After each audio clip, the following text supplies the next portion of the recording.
In today's video, I'm going to teach you how to manage Dropbox backups. Dropbox backups is a helpful feature that automatically saves copies of important data from your computer, external drives, or mobile devices so you can restore those files later if needed.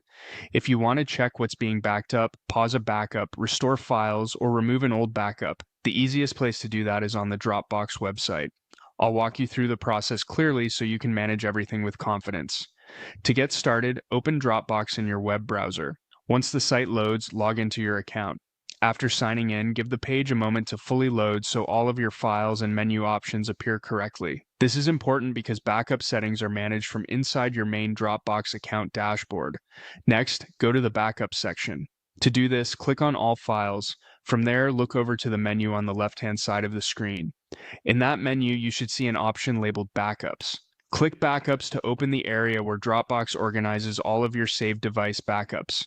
Once you're in the Backups section, you'll be able to view the devices and sources currently linked to your account. Depending on what you've used with Dropbox, you may see computer backups, external drives, and mobile backups if that feature has been enabled.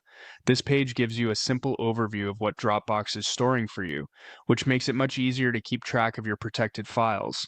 To manage a specific backup, click on the device backup you want to work with. After opening it, you'll have several options available. You can view backed up files if you want to check what's included in that backup. This is useful if you're confirming that important folders or data were saved properly.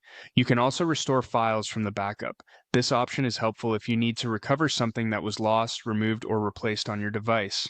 Be sure to review what you're restoring so you bring back the correct version of your files. If you no longer need a backup, you can choose to delete it. This can help keep your account organized and free up space if you're managing older device backups that are no longer relevant. You may also see the option to pause a backup. Pausing is useful when you want to temporarily stop syncing without removing the backup completely.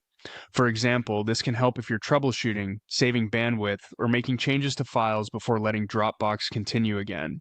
And that's how to manage Dropbox backups quickly and easily from the Dropbox website.